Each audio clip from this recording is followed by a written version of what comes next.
Magandang umaga. Pakaigan, huli po sa CCTV ang pagbangga ng isang motorsiklo sa isang nakaparadang kotse sa Taguig City. Napagalaman na bukod sa walang lisensya, nakainom pa umano ang rider. May live report si Love Anyover. Love.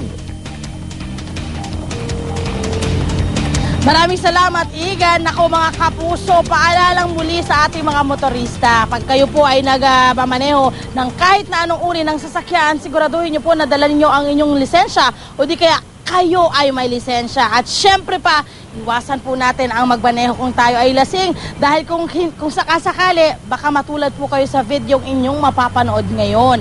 Nitong huli po sa CCTV ang pagkabangga ng isang motor sa nakaparadang kotse nitong Abril 22, pasado alas 2 ng madaling araw sa May Taguig City. Makikita na mabilis ang takbo ng nagmumotor at nasagi niya ang kotseng nakaparada sa kanan.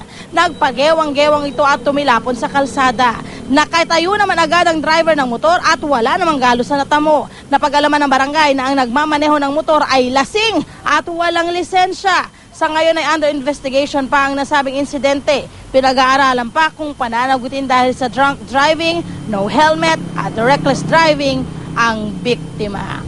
Mula naman po dyan mga kapuso, daloy ng trapiko naman po tayo sa mga oras na ito. Ito pong intersection ng Recto, Legarda at Mendiola. Sa mga oras na ito mga kapuso, ipinapakita namin sa inyo ito magkabilang lane ng Recto.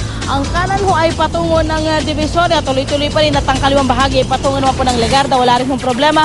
Ang Legarda din po magkabilang lane at sa isampang destinasyon ay pareho din pong maayos ang daloy ng trapiko. Paalala po sa ating mga motorista, ang Mendiola ay sarado para sa mga magdaraan ngayong araw na ito. May kuring tayo mga kapuso, mga plaka nagtatapos sa number 7 and 8. At para sa ibang balita naman, may panukalang ordinansa sa Quezon City ang paglalagay ng reflectorized sign.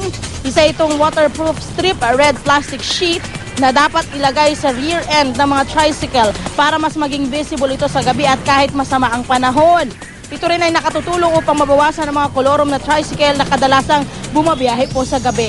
Sa ngayon, pinag-aaralan pa ang nasabing panukala.